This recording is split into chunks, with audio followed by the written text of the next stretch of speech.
Hello बच्चों, क्या हाल चाल, कैसी चल रही है पढ़ाई। तो लास्ट लेक्चर में हमने पढ़ा था किस तरीके से साइमल्टेनियस इक्वेशन को, अगर two variables two equations given हो तो किस तरीके से डिटर्मिनेंट से सॉल्व करते हैं उसे। उसके बाद हमने देखा था कि क्या क्या कंडीशंस होते हैं ताकि सिस्टम ऑफ इक्वेशंस अगर गिवन हो तो उसके नो सॉल्यूशन हो, या इनफाइनाइट सॉल्यूशन हो, या फिर यूनिक सॉल्यूशन हो। तो ये सारे कंडीशंस हमने देखे थे। आज चलो शुरू करेंगे हम लोग थ्री वेरिएबल थ्री इक्वेशंस। तो थ्री वेरिएबल थ्री इक्वेशंस शुरू करने से पहले सबसे पहले हमें थ्री क्रॉस थ्री का डिटर्मिनेंट का वैल्यू कैलकुलेट करने आना चाहिए। तो चलो शुरू करते हैं थ्री क्रॉस थ्री डिटर्मिनेंट। तो फिर से डिटर्मिनेंट।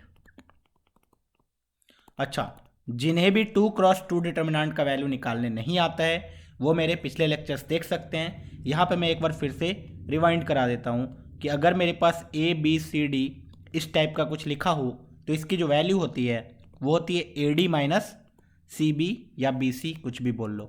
ए डी माइनस सी बी या बी सी कुछ भी बोल लो। एग्जाम्पल भी करवाया था मैंने। सपोज यहाँ पे two three minus one four लिखा हो तो इसकी जो वैल्यू होगी वो होगी two into four minus three into minus one. तो ये कितनी आ गई एट माइनस माइनस थ्री। ये कितनी आ गई एट प्लस थ्री। वैल्यू कितनी 11। इसका मतलब ये जो ऐसे करके लिखा हुआ था इसको बोलते हैं टू क्रॉस टू डिटर्मिनेंट। उसका मतलब क्या होता है कि इसमें दो रोज हैं दो कॉलम है। तो two rows two column two cross two determinant हो गया।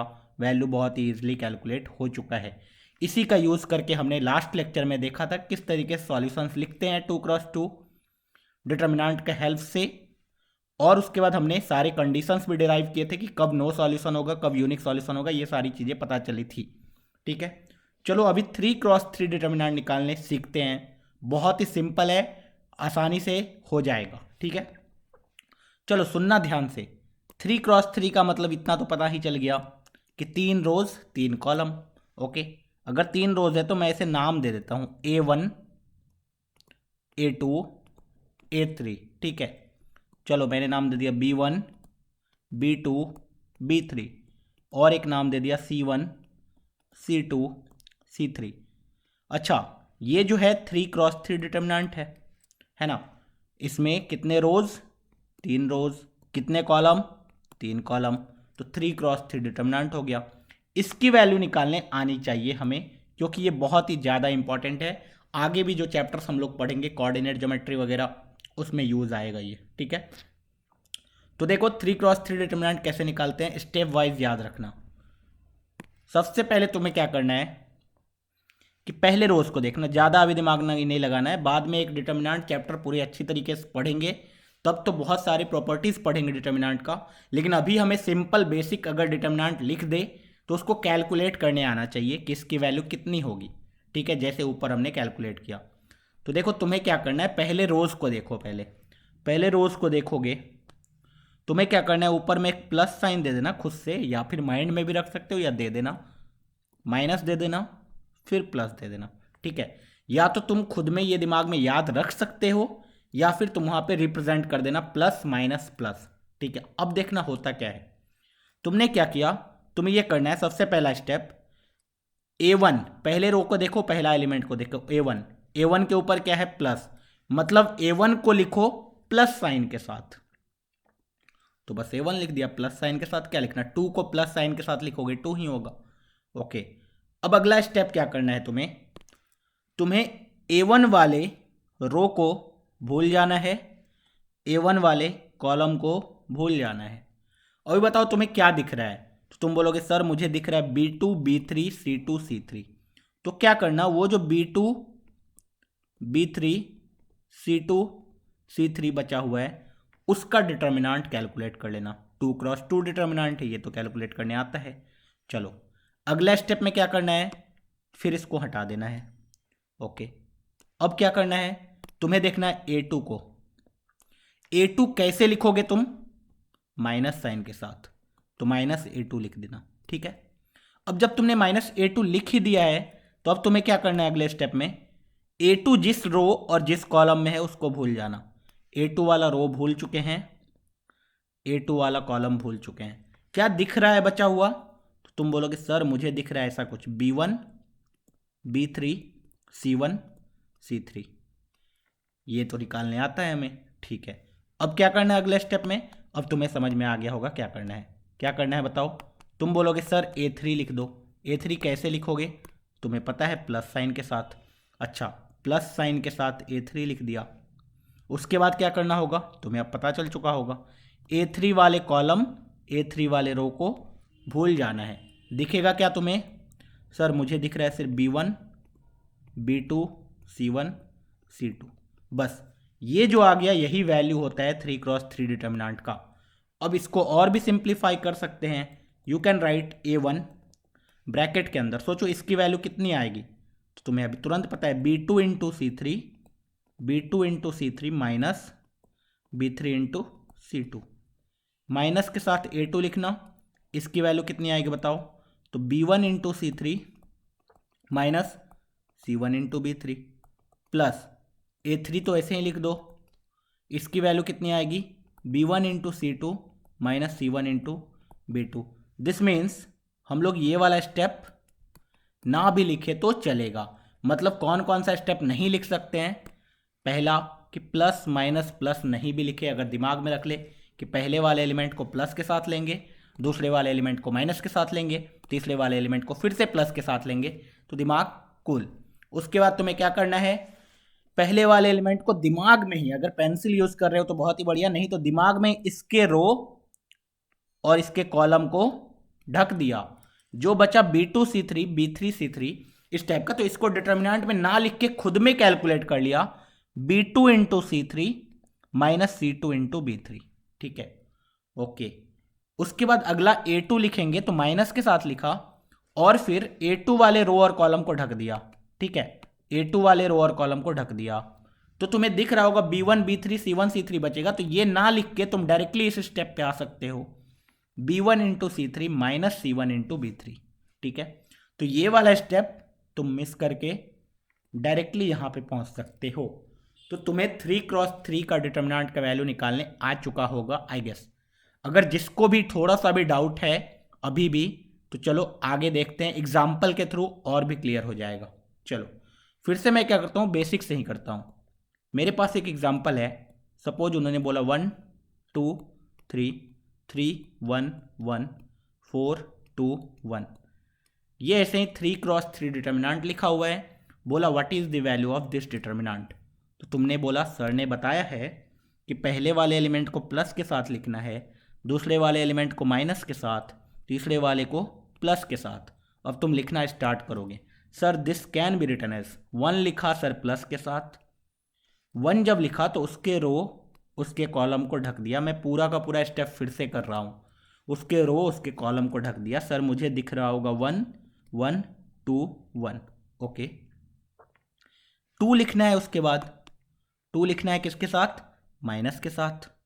2 लिख दिया सर, उसके कॉलम उसके रो को पूरा ढक दिया। बचा क्या? 3 1 4 1, ओके, तो ये भी लिख दिया। अब क्या करना है नेक्स्ट स्टेप? 3 लिखना है प्लस के साथ, लिख दिया। 3 वाले रो 3 वाले कॉलम को ढक दिया। बचा कितना? तुम बोलोगे सर 3 1 4 2, ओके, ये लिख दिया। अब इसके बाद तुम्हें क्या देखना है, देखना। अब ये तो निकालने आता है, दिस इज 1 इंटू, ये कैसे निकालोगे? 2x3, 1 into 1 1 minus 2 into 1 2, minus 2 लिख दिया। 3 into 1 is 3 minus 4 into 1 is 4, plus 3 लिख दिया। 3 into 2 is 6 minus 4 into 1 is 4। इसकी वैल्यू कैलकुलेट करो। 1 इंटू 1 माइनस 2 कितना होता है? -1। माइनस 2 इंटू 3 माइनस 4 कितना होता है? -1। प्लस 3 इंटू 6 माइनस 4 कितना होता है? 2। 1 इंटू -1 कितना होगा? -1। माइनस 2 इंटू -1 कितना होगा? +2। 3 इंटू 2 कितना होगा? 6। तो ये वैल्यू कितना आ गया? 6 + 2 8, 8 - 1 7। इसका मतलब वो जो 3x3 डिटर्मिनेंट लिखा हुआ था इसकी वैल्यू कितनी है? 7 है। क्लियर हुआ? अब देखो मैं वही बता रहा था कि ये वाला स्टेप स्किप कर सकते हैं। अब तुम दिमाग में ही ये सब कुछ कर सकते हो, है ना। तुमने 1 लिख दिया, उसके बाद तुमने खुद कैलकुलेट कर लिया 1 इंटू 1 माइनस 2 इंटू 1, डायरेक्ट ये लिख दिया। -2 लिख दिया, दिमाग में खुद कैलकुलेट कर लिया 3 इंटू 1 माइनस 4 इंटू 1, ये लिख दिया। फिर 3 लिखा प्लस के साथ डायरेक्टली और दिमाग में ही कैलकुलेट किया 3 × 2 6 -4 × 1। डायरेक्ट ये स्टेप ना लिख के थोड़ा सा टाइम सेव कर सकते हैं। अगर तुम्हें लगता है शुरुआत में कि गलती हो रही है तुमसे, तो तुम क्या कर सकते हो, ये स्टेप को लिख लो, नहीं तो तुम क्या कर सकते हो, डायरेक्टली यहाँ पे पहुँच सकते हो। ठीक है, चलो, तो ये तो हमने सीख लिया। एक और एग्जाम्पल करते हैं। एग्जाम्पल फिर से लिया, चलो डिटर्मिनेंट की वैल्यू निकाल के दिखाओ। 1 1 3 -1 2 -2 4 1 3। ठीक है, इस डिटर्मिनेंट की वैल्यू निकाल के दिखाओ। तो फिर से स्टेप या तो स्किप कर लो या तो पूरा का पूरा कैलकुलेट कर लो। तुमने बोला प्लस माइनस प्लस तो रहेगा ही। अब तुमने बोला 1 लिखेंगे प्लस के साथ, ब्रैकेट के अंदर मैं डायरेक्टली लिख रहा हूँ। तुम्हें दिख रहा होगा कि ये रो ये कॉलम जाएगा 2 × 3 6 -1 × -2 इज -2, तो माइनस माइनस प्लस। समझ में आया मैंने क्या किया? मैंने इस डिटर्मिनेंट की वैल्यू को कैलकुलेट किया, डेट इज 2 × 3 6 माइनस के साथ 1 × -2, 1 × -2 आएगा, माइनस के साथ तो प्लस। ठीक है, ओके। नहीं समझ में आया तो तुम वो वाला स्टेप फिर से लिख लो, डेट इज 2 -2 1 3। अब तुम्हें समझ में आ जाएगा ये कैसे लिखा गया है। ठीक है, चलो, उसके बाद 1 लिखना है अगला माइनस के साथ। ब्रैकेट के अंदर तुम्हें दिख रहा होगा इसके रो इसके कॉलम को ढको, दिखेगा -1 × 3 इज -3 -4 × -2 कितना होगा, -8, और एक माइनस है तो +8। ठीक है, अब तुम क्या करोगे, +3 लिखोगे। +3 लिखा, उसके कॉलम उसके रो को ढक दिया। 1 × -1 कितना आ गया, -1। 4 × 2 कितना आ गया, 6 आ गया।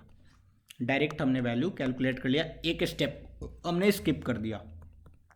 So this is 6 + 2 × 1, 6 + 2 8 × 1 is 8, 8 - 3 5, 5 × -1 is -5। इधर से आया -6 - 1 -7, -7 × 3 इज -21। कितना आ गया देखो, 8 में से 5 गया 3 -21, 3 में से 21 गया, या फिर 21 में से 3 गया 18 विथ नेगेटिव साइन। तो दिस मीन्स इसका डिटर्मिनेंट का वैल्यू -18 आया था। क्या डिटर्मिनेंट निकालने में कोई प्रॉब्लम है? अब तुम्हें लग रहा है कि अगर तुम्हें और भी प्रैक्टिस करना है, चलो एक और क्वेश्चन मैं करवा सकता हूँ, देखना। सपोज कुछ -3 ले लिया, -2 ले लिया, 2 ले लिया, 1 ले लिया, 2 ले लिया, 1 ले लिया, 3 1 4 ले लिया। चलो इसकी वैल्यू निकाल के दिखाओ। इस बार मैंने माइनस माइनस इसलिए दिया ताकि थोड़ा सा तुम कंफ्यूज हो, लेकिन कंफ्यूज होने वाली कुछ बात ही नहीं है। तुम्हें तो पता है, तुम तो अच्छे बच्चे हो, प्लस माइनस का ज्ञान है तुम्हारे पास। ओके, अब तुमने बोला सर ठीक है कर लेंगे इसको, कैसे? बस ध्यान दो सर, ये जो भी पोजीशन पे है इसको प्लस के साथ लेना है। मतलब यहां -3 है, -3 को प्लस के साथ लेना है बेसिकली, तो -3 लेना है। समझ में आ रहा है? मतलब पहला जो पोजीशन था A1 A2 A3, जो भी A1 था उसके आगे प्लस लगाना था, जो भी A2 था उसके आगे माइनस लगाना था, जो भी A3 था उसके आगे प्लस लगाना था। अच्छा A1 कितना है, -3, -3 के आगे प्लस भी लगा दोगे तो प्लस इंटू माइनस कितना आ जाएगा, माइनस, इसलिए मैंने -3 लिख दिया। ठीक है, चलो, अब जब -3 लिख ही दिया है सर तो कर दो ना, क्या रो और कॉलम को हटा दो ना। 4 × 2 कितना आ जाएगा, 8, -1 × 1 1। ओके, मैंने एक स्टेप डायरेक्टली मिक्स कर दिया वो वाला। ठीक है, अच्छा अब यहाँ बताओ क्या होगा, -2 या +2 लिखूँ मैं? तुम बोलोगे सर माइनस के साथ -2 तो बेसिकली +2। ठीक है, ओके, ब्रैकेट के अंदर कितना, तो बोलो सर इसका रो इसका कॉलम को ढको ना। 1 × 4 इज 4, -3 × 1 इज 3। ओके, ये भी काम तमाम। अच्छा नेक्स्ट 2 लिखना है प्लस के साथ या माइनस का? सर ये तो प्लस के साथ होगा सर, इतना तो आता है। ओके, इसके रो इसके कॉलम को ढक दिया। 1 × 1 इज 1, -3 × 2 इज 6। ओके, तो ये भी हटा दिया।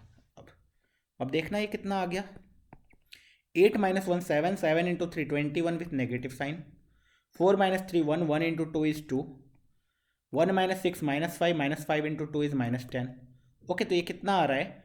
तुम बोलोगे sir this is -21 - 8, that is -29 आ रहा है सर। ओके, दिस डिटर्मिनेंट की वैल्यू इज -29। ओके, एक और डिटर्मिनेंट ले लेते हैं, चलो एक और ले लेते हैं तुम्हारे लिए। एग्जाम्पल 1 1, चलो -1, 3 2 1 एंड 2 2 -2, या फिर -2 -2 2। ठीक है, इसकी वैल्यू बताओ।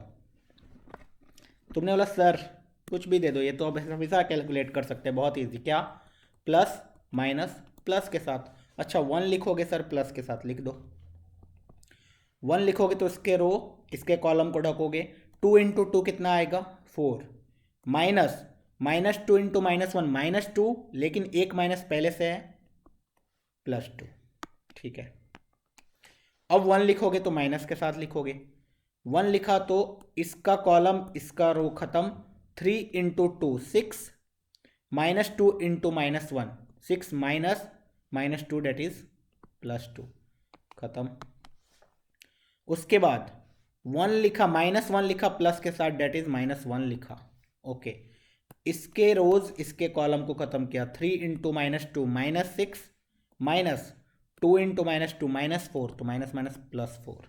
ठीक है, वैल्यू कैलकुलेट करो। तुम बोलोगे 4 + 2 6 इंटू 1 6, 6 + 2 8 इंटू -1 -8। यहाँ से आ गया -6 + 4 इट इज़ -2, -2 -1 इज +2।